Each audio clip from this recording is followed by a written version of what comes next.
परमेश्वर के नाम की महिमा हो।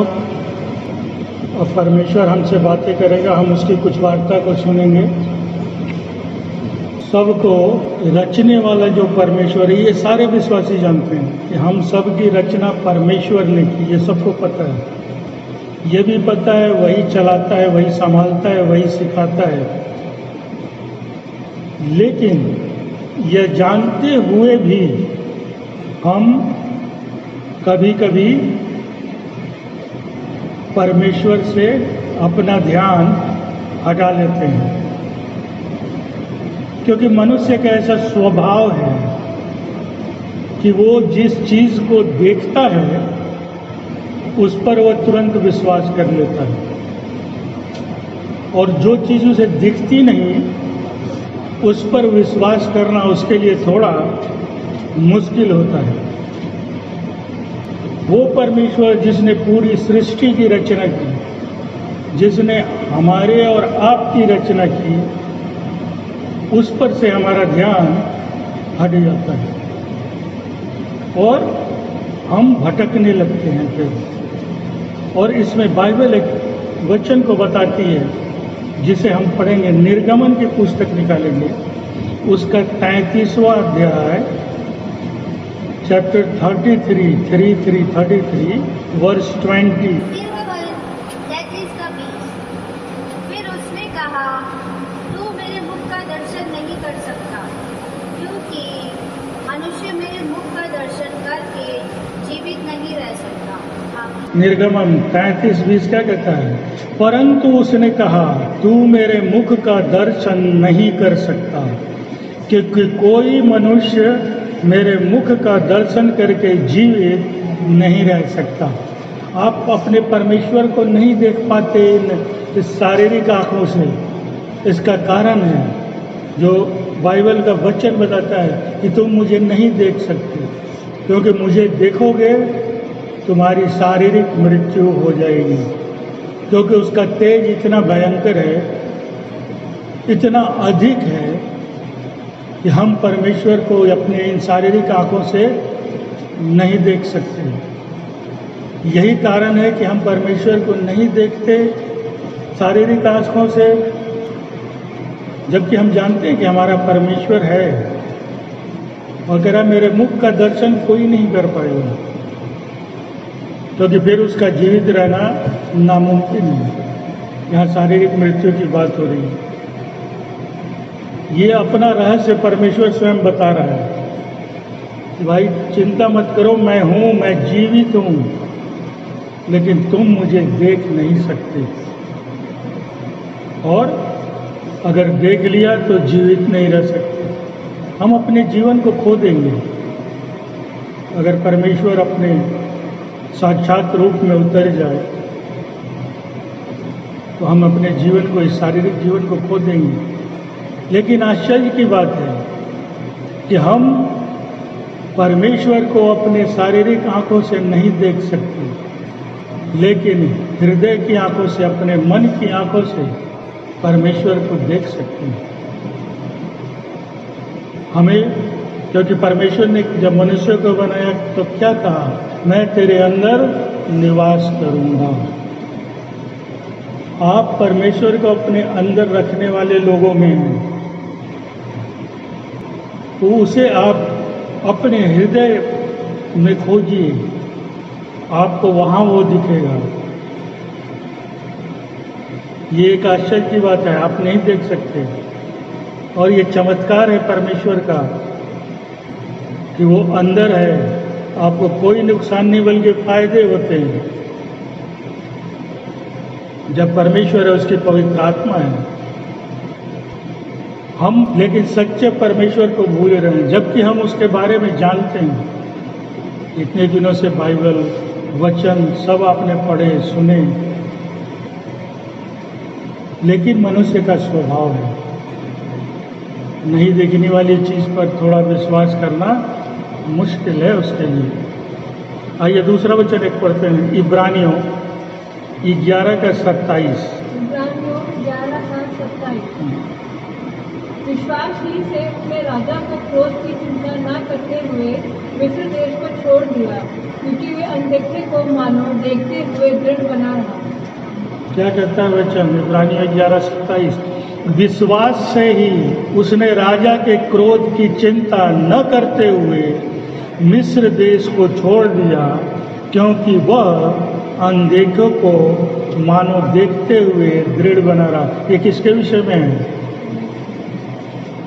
ये मूसा के विषय में। हाँ, मूसा जब वहाँ पल रहा था उसने कहा नहीं, मैं, आप इसको पढ़ना ऊपर से तो आपको पता चलेगा कि मैं यहाँ की सुख सुविधा के लिए थोड़े क्षणिक मैं नहीं रहूँगा, बल्कि मैं भी विश्वासियों के साथ क्या करता हूँ, दुख उठाना चाहता हूँ, मैं भी उनका भागीदार बनना चाहता हूँ। और उसने क्या किया, राजा के क्रोध की चिंता नहीं की कि राजा उस पर नाराज हो जाएगा कि वो क्यों ऐसे कर रहा है। वो मिस्र देश को छोड़ दिया, और छोड़ने का कारण आगे लिखा हुआ है, क्योंकि वह अनदेखों को मानो देखते हुए दृढ़ बना रहा। जो चीज़ उसे नहीं दिख रही थी उसको भी उसने इस तरह व्यवहार में लाया जैसे वो चीज़ें उसको दिख रही है। ये उसका विश्वास था। राजा का डर उसे नहीं था, चीज़ उसे दिख नहीं रही थी, लेकिन उसने कहा नहीं, यही है, न देखते हुए भी मैं देखूंगा, क्योंकि यही सत्य है। और वो दृढ़ बना रहा। नहीं दिखेगी जब तक, ठीक है वो, लेकिन वो उसमें दृढ़ बना रहा अपने विश्वास में। हम दृढ़ नहीं रह पाते। देखने की तो बात दूर की, अगर थोड़ी देर हो जाए प्रार्थना में तब हमारा विश्वास डगमगा जाता है कि लगता है देर हो रही है। लेकिन वो यहाँ पर वचन क्या कहता है, वो दृढ़ बना रहा, मूसा दृढ़ बना रहा। निर्गमन आपको बताता है। और तब मूसा ने क्या क्या किया वो आप सब जानते हैं। आगे बढ़ा, उसी के द्वारा इजराइलियों को निकाला गया मिस्र देश से। 10 आज्ञाएं उसी के द्वारा परमेश्वर ने दी, उसे ही सब कुछ समझाया। तो हमें भी दृढ़ रहना है, क्योंकि हम जानते हैं हमारा परमेश्वर जीवित है। या तो हम ये मान ले कि हम झूठ मानते हैं, और अगर मानते हैं कि हमारा परमेश्वर जीवित है, सब कहते हैं। अब हम शब्दों से कहते हैं कि अपने मन से कहते हैं कि मेरा परमेश्वर जीवित है, ये तो मैं नहीं जानता कि ऐसा कलीसिया में कहना है, मजबूरी है कि मेरा परमेश्वर जीवित है, इसलिए मैं कहूँगा ही, नहीं तो लोग क्या कहेंगे। अगर आप ऐसा करते हैं तो आप दृढ़ नहीं हैं, क्योंकि आप कहने के लिए कहते हैं, मानते नहीं हैं। लेकिन परमेश्वर ने आपके मेरे जीवन में कितनी बार, न जाने कितनी बार इस चीज को साबित कर दिया है कि मैं हूं और मैं जीवित हूं। उसका अनुभव करीब करीब सबको होगा। वो हर बार साबित करता है कि मैं हूं और जीवित हूं, सुनता हूं, देखता हूं, समझता हूं, लेकिन हम नहीं समझ पा रहे, क्योंकि हम दृढ़ नहीं हैं। अनदेखी चीज़ों पर हम दृढ़ता नहीं बना सकते। लेकिन यहाँ पर ये वचन क्या कहता है मूसा के बारे में, अनदेखे को मानो देखते हुए। उसे सब कुछ दिख रहा है, आगे का भविष्य क्या है, परमेश्वर कौन है, देखते हुए दृढ़ बना हुआ है। हम देखेंगे जो चीज़ दिखती है उसको, उस पर जल्दी भरोसा कर लेते हैं, विश्वास कर लेते हैं, जो गलत है। लेकिन हमें दृढ़ बनना होगा। आइए एक वचन और देखते हैं, यूहन्ना की पुस्तक निकालेंगे, उसका पहला अध्याय 18वां वचन। यूहन्ना पहले का 18। परमेश्वर को किसी ने कभी नहीं देखा। परमेश्वर एकलौता जो पिता की गोद में है उसी ने उसे प्रकट किया। यूहन्ना 1:18 कहता है, परमेश्वर को किसी ने कभी नहीं देखा।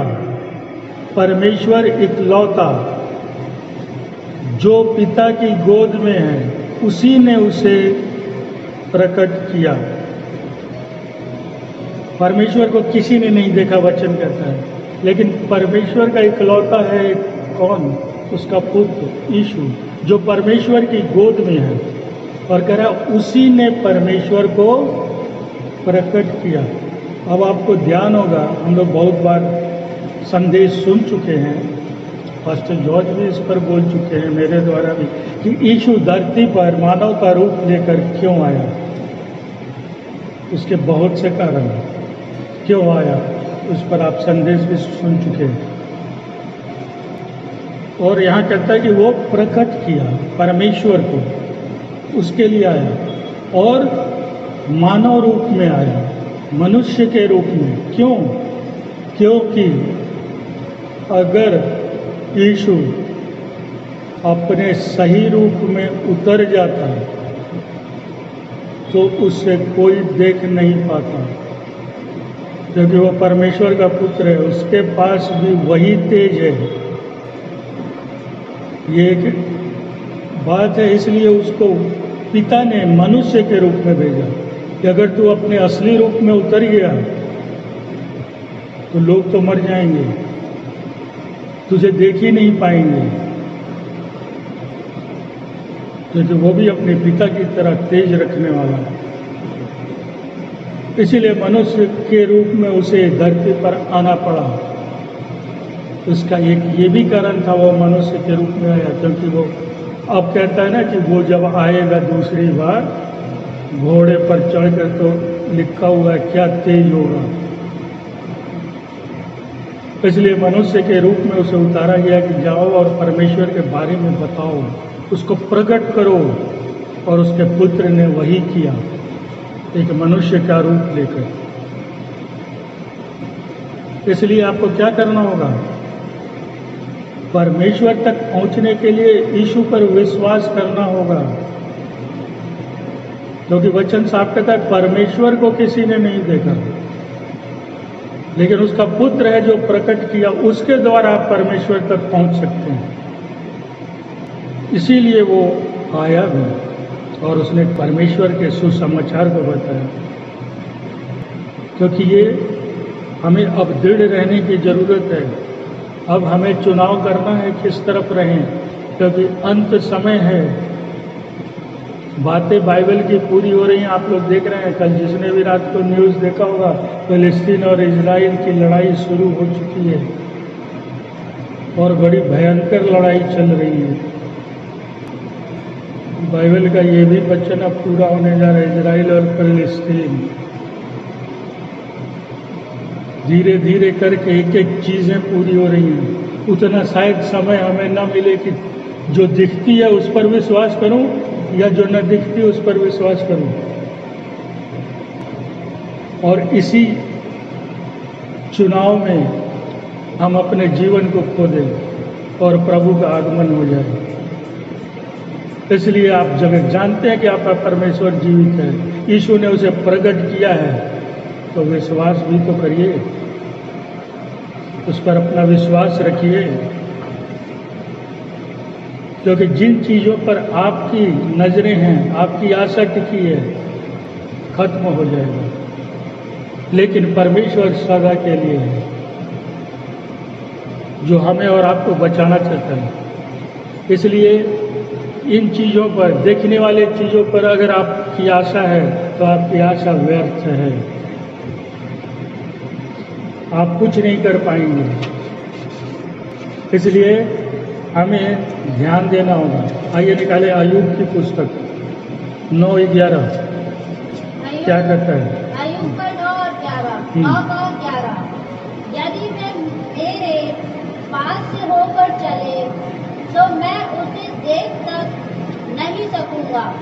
और वह मेरे पास होकर आगे बढ़ जाए तो मुझे पता भी नहीं होगा। आमीन। अय्यूब की पुस्तक में कहता है, यदि वह मेरे पास से होकर चले तो मैं उसे नहीं देख सकूंगा। परमेश्वर को नहीं देख पाएगा। अगर और वो मेरे पास से होकर आगे बढ़ जाए तो भी मुझे पता नहीं होगा।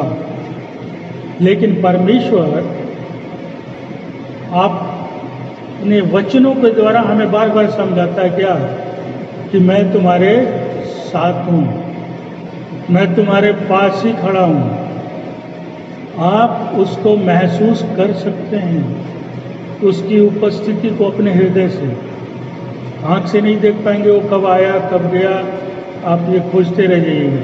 अय्यूब वही कहता है कि मैं उसे नहीं देख पाऊंगा परमेश्वर को, लेकिन महसूस कर सकता हूँ, उसकी आराधना प्रार्थना कर सकता हूँ, क्योंकि वो सुनता है, वो उसका उत्तर देता है मेरी प्रार्थनाओं का। और ये अनुभव अय्यूब को ही नहीं, हम सबको भी है। हम लोगों की बहुत सी प्रार्थना को परमेश्वर ने सुना, और जो हमने चाहा वैसा किया परमेश्वर ने जीवन में। इसलिए आंखों से देखने की बात नहीं है, हृदय से महसूस कीजिए, वो है आपके पास है, आस ही पास है, वो छोड़ता नहीं है। वो कहता है तो मैं तुझे कभी न छोड़ूंगा, कभी न त्यागूंगा। वो नहीं त्यागने वाला परमेश्वर है। लेकिन हम महसूस नहीं करते, हमें लगता है हम तो देख नहीं पा रहे हैं। कुछ चीज़ें हैं जो दिख रही हैं, जो वादे करते हैं 50, चाहे भले वो झूठे वादे हों, लेकिन उस पर मेरा विश्वास जल्द चला जाता है। ये सही कह रहा होगा, क्योंकि वो दिख रहा है वो बंदा। और ऐसे वादे करके वो फिर कहाँ गायब होता है हमें मिलता भी नहीं। लेकिन परमेश्वर सदा आपके साथ है। उसने अपने पवित्र आत्मा आपको दी कि आप महसूस करें, लेकिन हम महसूस नहीं कर पा रहे। और क्यों नहीं कर पा रहे, इसका क्या कारण है? क्योंकि आप परमेश्वर को देख भी सकते हैं और महसूस भी कर सकते हैं। आइए एक वचन देखते हैं, पहला यूहन्ना 4:12। पहला यूहन्ना 4:12। परमेश्वर को कभी किसी ने नहीं देखा। यदि हम एक दूसरे से प्रेम करें तो परमेश्वर हम में बना रहता है और उसका प्रेम हम में सिद्ध होता है। आमीन। यूहन्ना 4:12 कहता है, परमेश्वर को कभी किसी ने नहीं देखा। यदि हम एक दूसरे से प्रेम करें तो परमेश्वर हम में बना रहता है और उसका प्रेम हम में सिद्ध होता है।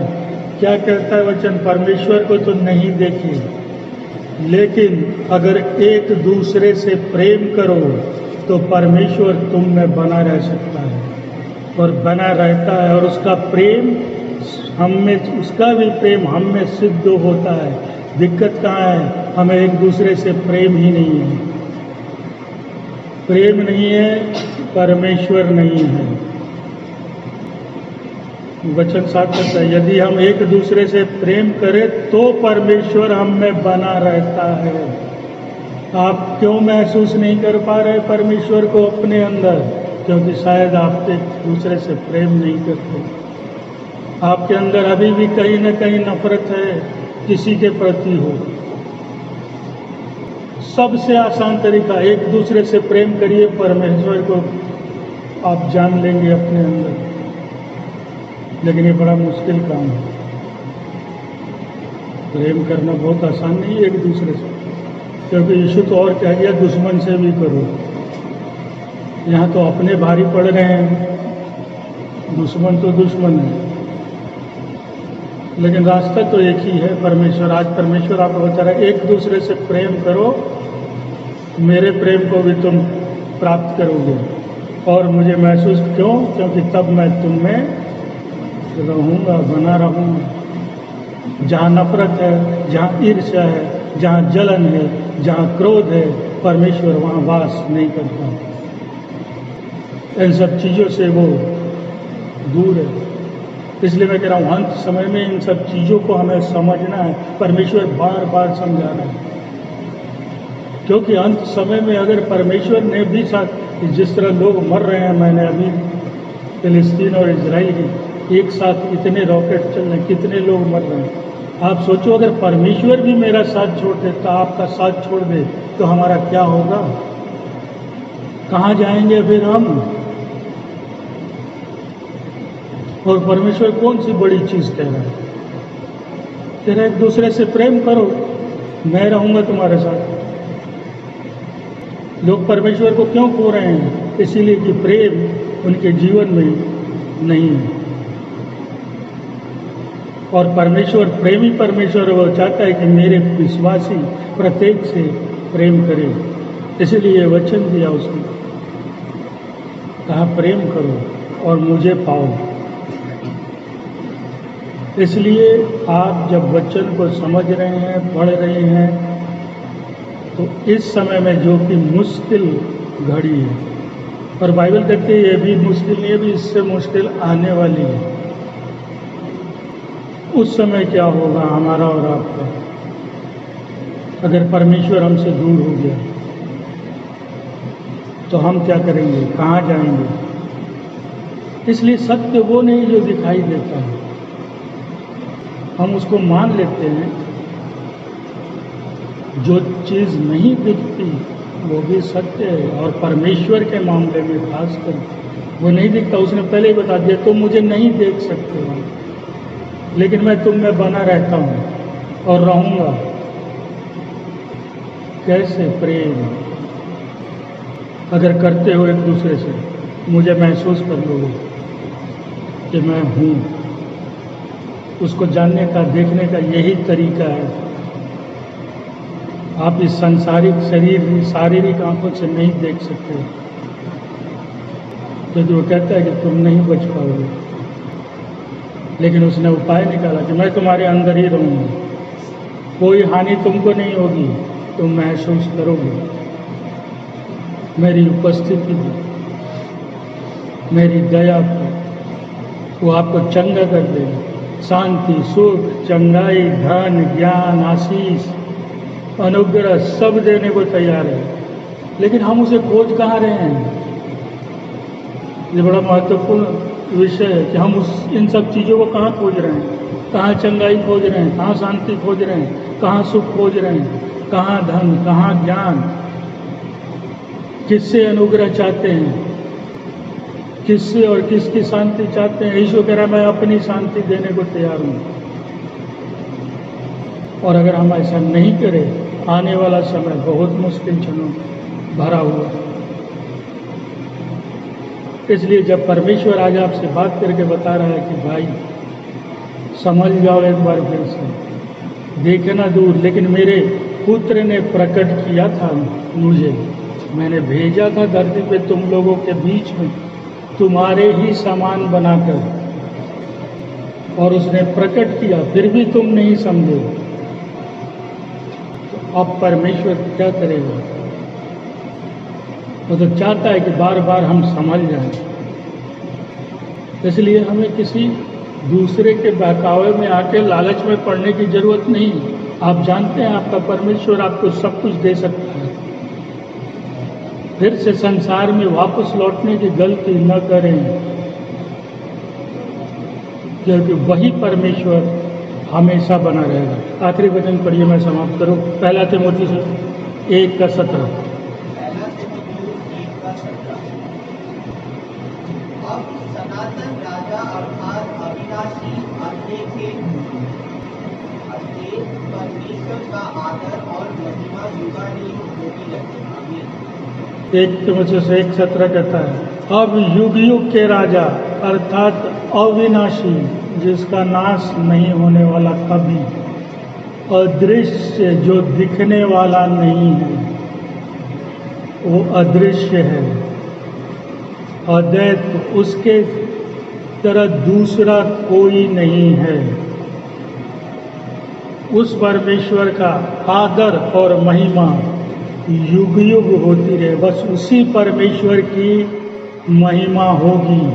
जो हमारा और आपका परमेश्वर है, जिसे आपने हमने चुना। इसलिए प्रत्येक विश्वासी से मैं कहूँगा कि आप सभी भी अपने हृदय की आंखों से परमेश्वर का दर्शन पाने की कोशिश जरूर करें। इन आंखों से नहीं देख पाएंगे आप, लेकिन कोशिश करें कि परमेश्वर आप में बना रहे, आप महसूस करें और उसे अपने अंदर देखें। परमेश्वर सबको आशीष दे।